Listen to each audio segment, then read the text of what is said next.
Xin chào tất cả mọi người, chào mừng các bạn đã trở lại với kênh YouTube của mình. Mình tên là Chi Nguyễn, mình là tiến sĩ giáo dục. Ở trong video ngày hôm nay, mình sẽ chỉ cho các bạn một số nguyên tắc và phương pháp tốt nhất để quản lý thời gian hiệu quả. Quản lý thời gian như thế nào là một câu hỏi mà mình nhận được hàng ngày luôn ấy. Bởi vì nếu các bạn chưa biết thì mình có công việc full time tại Mỹ là Data Analyst, tức là chuyên viên phân tích dữ liệu trong một trường đại học. Ngoài ra mình còn sản xuất nội dung ở trên YouTube, podcast, blog. Thêm vào đó mình có gia đình và có con nhỏ. Và bọn mình sống ở nước ngoài nên là không có ông bà, cũng không có cả nhà trẻ nữa. Bởi vì ở trong thời kỳ dịch bệnh này, suốt 1 năm vừa rồi, chỉ có hai vợ chồng mình vừa đi làm, vừa phải trông con, rất là vất vả. Thế nhưng mình vẫn có thời gian chăm sóc bản thân, đọc sách rồi là chia sẻ nội dung ở trên mạng xã hội. Vì vậy là các bạn thường xuyên hỏi mình tại sao Chi lấy đâu ra bao nhiêu thời gian để làm nhiều việc như thế. Vì vậy trong video ngày hôm nay mình sẽ chia sẻ cho các bạn tất cả những bí quyết của mình, tất cả những bí mật của mình, làm sao mình có thể quản lý thời gian và làm việc hiệu quả. Cũng như mọi lần, mình sẽ để timestamp phía dưới để các bạn tiện theo dõi và chuyển đến các phần bạn quan tâm. Nhưng tin mình đi, đây là một video rất quan trọng và có nhiều thông tin bổ ích. Vì vậy, hãy cố gắng xem đến cuối cùng để hiểu hết những cái phương pháp thực hiện làm việc hiệu quả, quản lý thời gian tốt hơn. Trước hết, hãy nói về tư duy. Tại sao tư duy quan trọng? Nếu các bạn Google vào cái từ khóa quản lý thời gian làm việc hiệu quả trên mạng thì cái kết quả cho bạn sẽ chủ yếu là những cái tactics, cái kỹ thuật làm sao để có thể nhồi thật nhiều việc ở trong cái lịch làm việc của mình, làm sao có thể làm càng nhiều việc càng tốt trong ngày.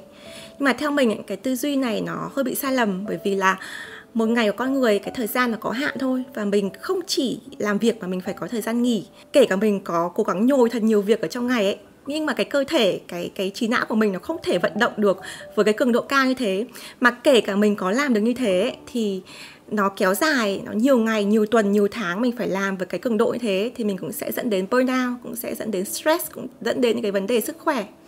Vì vậy mình luôn luôn theo đuổi một cái tư duy, đấy là tư duy tối giản, minimalism. Tức là thay vì mình cho tất cả mọi công việc vào một cái list, cái to-do list của mình nó dài dằng dặc và mình nghĩ rằng là mình phải làm tất cả những cái điều này trong cùng một thời điểm hoặc là cùng một ngày, hoặc là làm càng sớm càng tốt, thì mình hãy thay đổi cái tư duy đấy. Mình hãy nhìn vào cái list đấy và mình nghĩ rằng là những công việc nào mà nó quan trọng nhất, nó mang lại nhiều lợi nhuận hay là nhiều cái lợi ích nhất cho mình thì mình làm trước. Còn những cái công việc mà nó thử thãi, nó không liên quan hoặc là nó có thể để lại làm sau thì mình hãy bỏ đi, hoặc là mình sắp xếp thời gian mình làm ở một cái thời điểm khác. Khi mà mình có cái sự lựa chọn và ưu tiên như thế thì mình sẽ thực sự cảm thấy thoải mái, vì mình quản lý cái thời gian của mình, chứ mình không bị cái to-do list, không bị những cái đầu việc nó cuốn mình đi theo. Vì vậy với cái tư duy này thì tất cả những cái điều mình chia sẻ sau đây, bao gồm 3 quy tắc vàng và 6 phương pháp, nó đều được xây dựng dựa theo cái tư duy này. Thứ nhất là quy luật 80-20 hay còn gọi là Pareto Principle. Quy luật 80-20 cho rằng 80% output, có nghĩa là đầu ra, thành quả, hậu quả, được tạo bởi 20% input, có nghĩa là đầu vào, đóng góp, hành động. Vậy nên áp dụng vào quản lý thời gian, nếu cho rằng 80% thành quả công việc của mình được tạo ra bởi 20% thời gian làm việc hiệu quả, bạn có thể theo dõi xem 20% đó rơi vào thời điểm nào trong ngày, ở hoàn cảnh nào, được làm với chu trình nào. Từ đó, bạn có thể mô phỏng lại và mở rộng 20% thời gian hiệu quả nhất này để nâng cao hơn nữa thành quả lao động của mình. Vì vậy, nếu các bạn có thể áp dụng cái quy tắc 80-20 này trong cuộc sống và công việc của bạn thì mình không phải làm quá nhiều nhưng mà mình vẫn nhận được cái thành quả lớn. Quy tắc thứ hai có tên là thuyết 4 lò lửa hay còn gọi là The Four Burners Theory. Mình học được quy tắc 4 lò lửa này thông qua một bài viết rất là hay trên blog của tác giả James Clear, cũng là tác giả của cuốn sách Những thói quen tí hon, rất là hay. Và mình có dịch lại cái bài viết về 4 lò lửa và mình sẽ link ở phía dưới cho các bạn đọc nếu các bạn muốn tìm hiểu thêm. Tưởng tượng rằng cuộc sống của bạn như một cái bếp có 4 lò, mỗi lò biểu tượng cho một mặt của cuộc sống.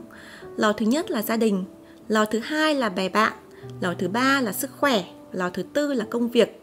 Lý thuyết 4 lò lửa cho rằng để thành công, bạn phải tắt đi 1 trong 4 lò, và để thành công xuất sắc, bạn cần tắt đi 2 trong 4 lò.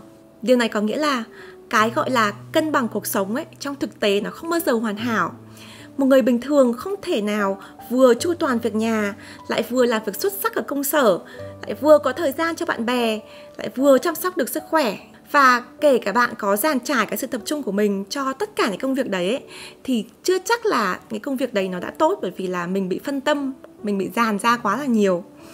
Do vậy, thay vì nghĩ rằng là mình phải làm tất cả mọi việc một cách hoàn hảo, làm tất cả mọi việc cùng một lúc ấy, thì hãy nghĩ về cái sự cân bằng công việc và cuộc sống theo từng thời điểm và từng cái giai đoạn trong cuộc đời. Ví dụ, ở giai đoạn này, nếu bạn cần phải lo cho gia đình thì mình cần chấp nhận rằng là lò lửa công việc và lò lửa bạn bè sẽ bị bỏ ngỏ. Sau khi việc gia đình đỡ bận rồi thì mình sẽ quay lại bù đắp cho công việc và bạn bè sau. Hay như trong một ngày, nếu vào giờ làm việc thì mình hãy cố gắng bật lò lửa công việc lên cháy rực nhất. Rồi khi về nhà thì tắt lò lửa công việc đi và bật lên cái lò lửa gia đình, sức khỏe bạn bè cháy lên nhiều nhất. Ý chính ở đây là mình cố gắng không ép bản thân mình phải hoàn hảo ở mọi lúc, mọi nơi và mọi mặt trong cuộc sống. Thay vào đó thì mình chấp nhận là mình sẽ bị thiếu hụt ở cái mảng nào đó, ở trong cái thời điểm nào đó, ở trong cái giai đoạn nào đó trong cuộc đời. Thì chính cái sự thiếu hụt này nó cho phép mình tập trung nhiều hơn vào những cái mảng nhất định. Và vì thế mình có được nhiều hơn chất lượng thay vì số lượng. Thứ ba là luật Parkinson hay còn gọi là Parkinson Law. Luật Parkinson cho rằng nếu cái thời gian mà bạn đặt ra cho công việc nào đấy nó càng dài thì cái công việc nó sẽ tự khắc nó nở ra để choán lấy khoảng thời gian đấy. Ví dụ như ở trường mà bạn có một bài tập cho thời hạn 1 tháng thì cả tháng hôm đó bạn cố gắng làm mãi mà không xong. Nhưng đến đêm hôm trước ngày nộp thì đột nhiên bạn cảm thấy rất sung mãn và hoàn thành bài tập chỉ trong một vài giờ. Vậy nên để làm việc hiệu quả thì mình cần phải tạo áp lực thời gian cho mình. Đừng bao giờ xin gia hạn trừ trường hợp bần cùng bất đắc dĩ.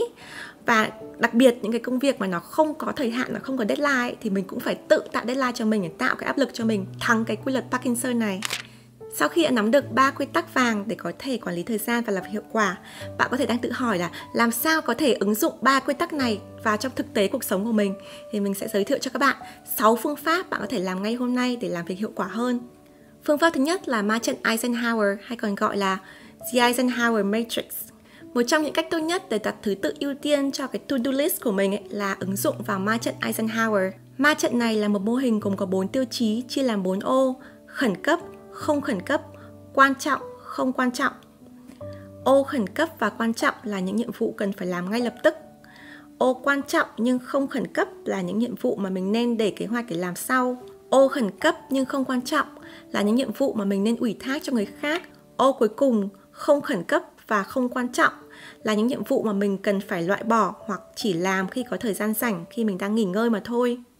Vì vậy, thay vì mình để một cái to-do list dài dằng dặc và mình không biết nên bắt đầu từ đâu thì mình xếp nó vào trong cái ma trận này thì mình sẽ biết rõ ngay lập tức cái việc nào mình cần làm ngay cái thời điểm này và đâu là cái việc quan trọng nhất trong ngày của mình. Phương pháp thứ hai là tập trung vào những đầu việc quan trọng nhất hay còn gọi là MIT, Most Important Task. Phương pháp MIT cho rằng mình chỉ nên tập trung vào 1 đến 3 đầu việc quan trọng nhất trong ngày mà thôi.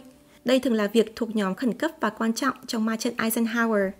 Những việc này bạn nên làm trước tiên trong ngày và nếu làm xong thì mình sẽ có cảm giác là ngày hôm đó là một ngày thành công. Nếu còn thời gian, bạn có thể làm những công việc khác, nhưng những công việc đó chỉ là thứ yếu đằng sau những công việc quan trọng nhất trong ngày mà thôi. Bản thân mình đã ứng dụng phương pháp này được khoảng 10 năm rồi và nó thực sự giúp cho mình quản lý thời gian một cách có thực tế hơn. Ví dụ như là thay vì mình nghĩ là mình phải làm rất nhiều điều thì mình biết là mình chỉ cố gắng làm được 1 đến 3 điều trong ngày là tốt rồi. Và nó khiến cho mình giảm bớt stress hơn.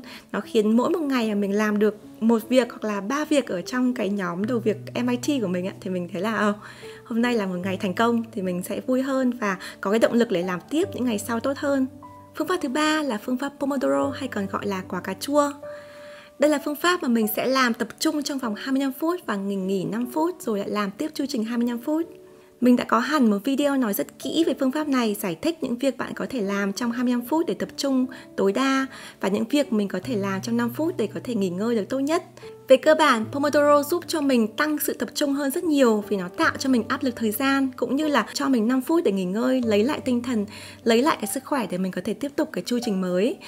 Phương pháp thứ 4 là quy tắc 2 phút hay còn gọi là The 2 Minutes Rule. Quy tắc 2 phút được tác giả David Allen viết trong cuốn sách Getting Things Done, một trong những cuốn sách nổi tiếng nhất về quản lý thời gian. Cái quy tắc này nó rất đơn giản, tức là khi mà bạn đối diện một công việc nào đấy, nếu mà nó dưới 2 phút thì mình nên làm ngay và không trì hoãn. Bản thân mình từ khi mình đọc cuốn sách của David Allen và áp dụng cái quy tắc 2 phút này thì mình cảm thấy là mình đưa ra quyết định được nhanh hơn rất là nhiều.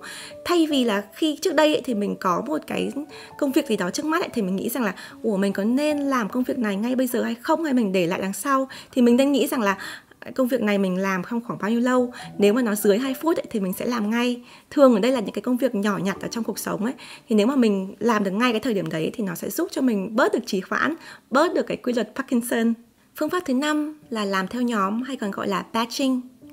Batching là phương pháp mình học được ở trong cuốn sách Tuần làm việc 4 giờ của tác giả Tim Ferriss, một cuốn sách rất hay. Batching có nghĩa là nếu có những đầu việc mà mình có thể để lại sau, mình làm sau trong ngày ấy, thì mình nên gộp lại nó và mình làm một thể. Ví dụ như với email, mình thường block thời gian ra khoảng 1-2 tiếng nhất định trong ngày để trả lời email, chứ mình không dàn trải ra cả ngày. Hoặc cứ thấy email nào mới, kể cả không quan trọng, mình cũng phải dừng lại mọi công việc để trả lời ngay. Điều này giúp cho mình làm việc hiệu quả và tập trung hơn rất nhiều. Đối với việc làm YouTube cũng vậy, bởi vì mình có rất nhiều đồ để quay phim, ánh sáng, là camera, rồi microphone, rồi máy tính á.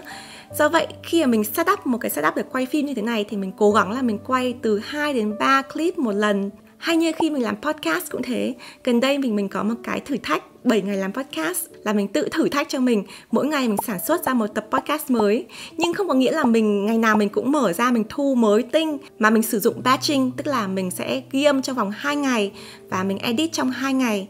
Như vậy là mình đã có đủ vốn liếng, đủ 7 ngày để mình sẽ post dàn trải trong cả một tuần sau đấy. Thì nếu mà các bạn sử dụng được cái phương pháp batching này thì nó cực kỳ tốt, bởi vì là nó giúp cho mình đã ở trong cái tâm thế mình làm cái việc đấy thì mình sẽ làm được rất là nhanh và hiệu quả, vì mình đã vào cái guồng rồi ấy. Mình sẽ chỉ tập trung vào một cái việc duy nhất trong cái thời điểm đó thôi. Phương pháp thứ 6 là sống cho hiện tại, be present. Cuối cùng là phương pháp mình yêu thích nhất và mình cũng thường sử dụng là cái chữ ký của mình ở dưới mỗi bài blog hay là dưới mỗi video, be present, sống cho hiện tại. Tại sao? Bởi vì là trong cái quá trình mà mình cố gắng mình làm việc hiệu năng, rồi là mình tối ưu hóa cái thời gian, cái công việc của mình ấy, thì mình nhận ra rằng là cái cuộc sống của mình mà nó cảm thấy là vui nhất ấy, nó hạnh phúc nhất ấy, khi mình sống cho hiện tại nhiều nhất. Ví dụ như nếu trong giờ làm thì mình cố gắng chỉ tập trung vào công việc làm mà thôi.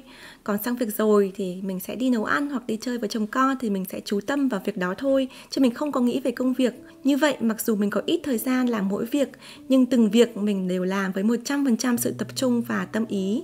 Đối với mình, cân bằng công việc và cuộc sống không có nghĩa là 50% công việc, 50% cuộc sống, mà là 100% sống cho hiện tại khi mình đang ở vào công việc hay ở vào cuộc sống. Nếu các bạn đã kiên nhẫn xem đến phần này của video thì chắc chắn là bạn là một người rất quan tâm đến quản lý thời gian và làm việc hiệu quả. Và có thể bạn đang tự hỏi là làm sao mình có thể kết hợp được tất cả những cái quy tắc và phương pháp này trong một cái ngày làm việc.